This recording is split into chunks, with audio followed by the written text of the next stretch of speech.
Prophet Ismail's story begins during the time of his father's prophecy. Prophet Ibrahim called the people to worship Allah for a long, long time. There was nobody willing to listen in Babylon except for one man and a woman.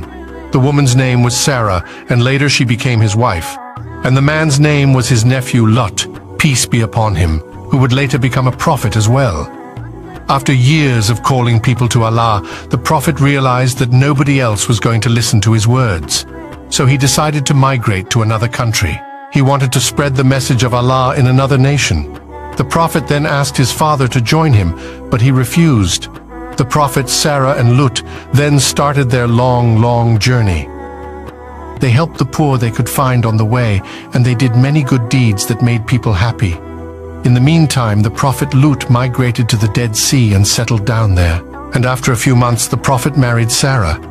She was a good believer, and they wanted to have children who would spread the message of Allah after their time. The prophet and his wife traveled again for many days through the desert.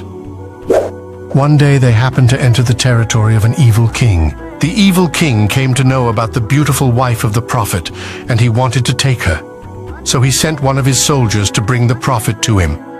The soldier brought the prophet before the king.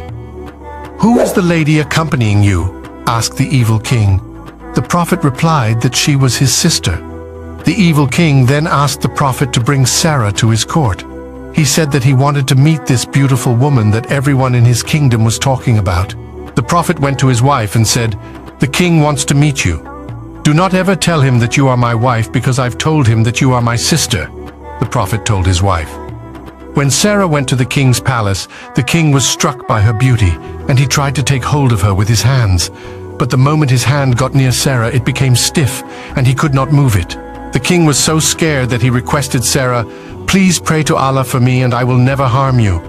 When Sarah prayed to Allah, his hands got cured miraculously. But the moment he realized that his hands were cured, the foolish king tried to take hold of Sarah again, and for the second time his hands got stiff. The king couldn't move his hands at all. "Please pray to Allah for me, I shall never harm you again." Sarah prayed to Allah again, and his hands got cured for the second time. This time the king realized that Sarah was no ordinary woman, so he gave Sarah a gift. He gave her one of his Egyptian maidservants, and her name was Hajar. When Sarah returned home, the prophet asked her what happened.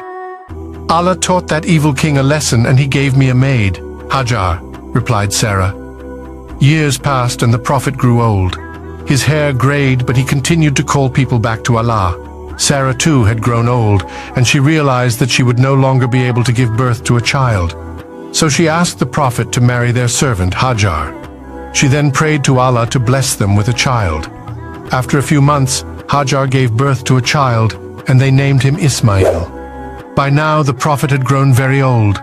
One day, the prophet woke up, and he felt like Allah wanted him to do something. So he went to Hajar. "Get Ismail," he said.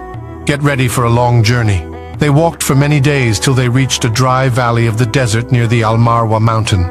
The prophet then turned around and started walking away. His wife hurried after him. "Where are you leaving us?" she cried to him. But the prophet did not answer her and kept walking away. She called him again, but the prophet remained silent and walked away. Finally, she understood that the prophet was not acting on his own.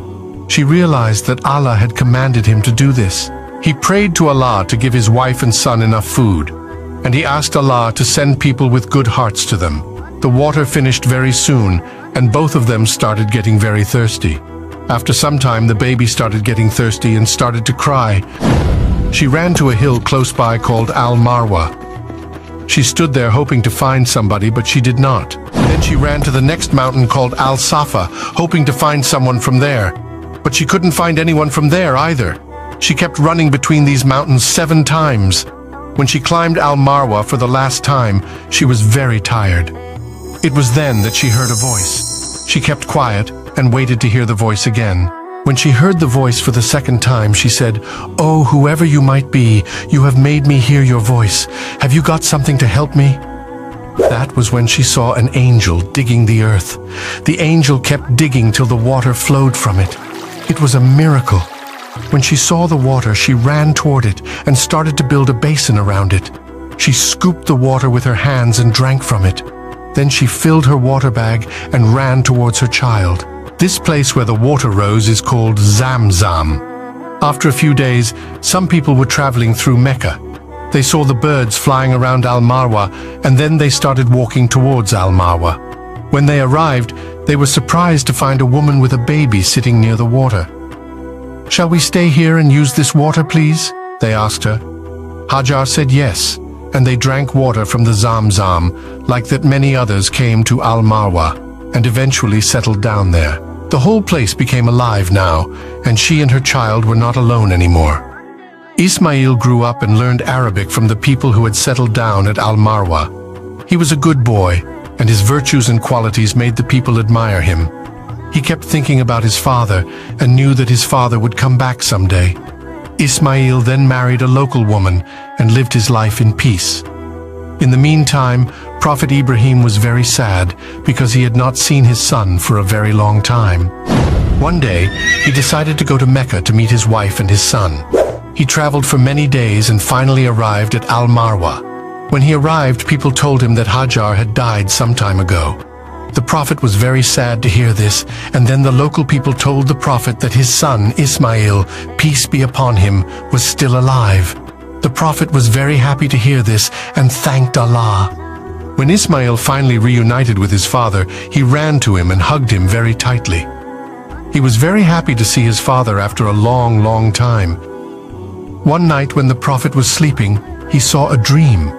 In his dream, the Prophet saw himself killing his son as a sacrifice to Allah. The Prophet woke up and ignored it as it was just a dream. But the next night, he saw the same dream again. This time he realized that this was not just a dream, and that Allah was asking him to sacrifice his own son. The Prophet went to his son and told him about the dream. Ismail realized that it was an order from Allah. "Do what Allah has asked you to," he told his father. The next day, the Prophet took a rope and a knife and set out for Mount Arafat along with his son. Upon reaching the top of the mountain, Ismail asked his father to tie his hands and legs so that he may not struggle during the sacrifice. The Prophet obliged and tied his hands and legs. Then he blindfolded himself so that he wouldn't have to watch his son suffer. The Prophet raised his knife, but then suddenly he heard the voice from the sky. He took off his blindfold and saw a sheep being sent from heaven.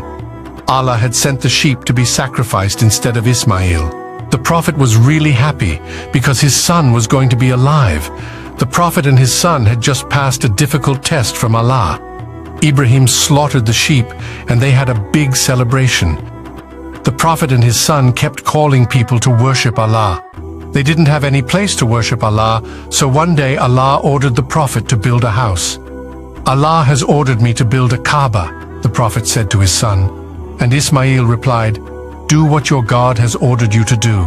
The Prophet then asked his son if he could help him build the Kaaba, and Ismail agreed. They started building the foundation of the Kaaba.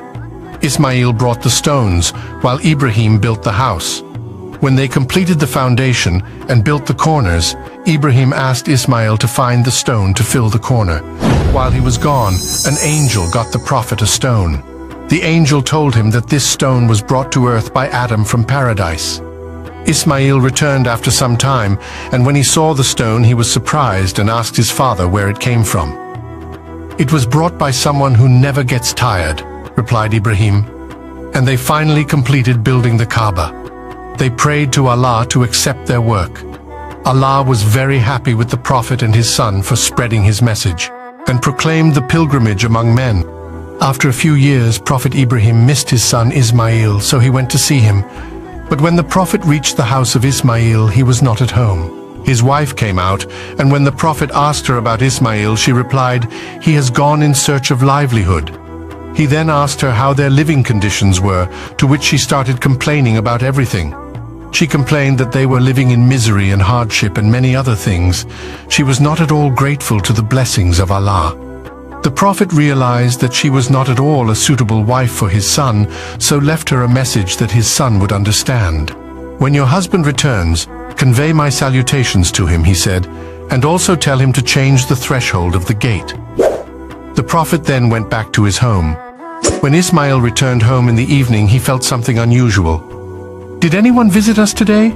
he asked her. She replied, "Yes," and passed on the message. When Ismail heard the message, he realized that it was his father who visited him that day, and he understood the message that he gave her.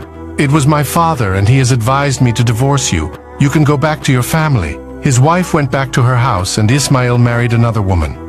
After a long time, Prophet Ibrahim again missed his son, so he visited his new house once again. When he arrived, it was his new wife who answered the door. The prophet asked the same questions he had asked his former wife. But this time, when she answered, the prophet realized that she was a very grateful and kind woman. She kept thanking Allah for the wonderful things going on around, and the prophet was very happy. "When your husband comes home, give him my regards," the prophet told Ismail's wife. He also added, "And also tell him that he should keep the threshold of this gate firm." The evening when Ismail came back, he asked his wife if anyone had come to visit him. When his wife told him about the prophet and the message, Ismail was very happy. "It was my father," said Ismail, "and you are the threshold of the gate. He asked me to keep you with me forever," said the prophet happily. Years went by, and his father, Prophet Ibrahim, passed away, leaving him with the mission to continue on the spreading of Islam.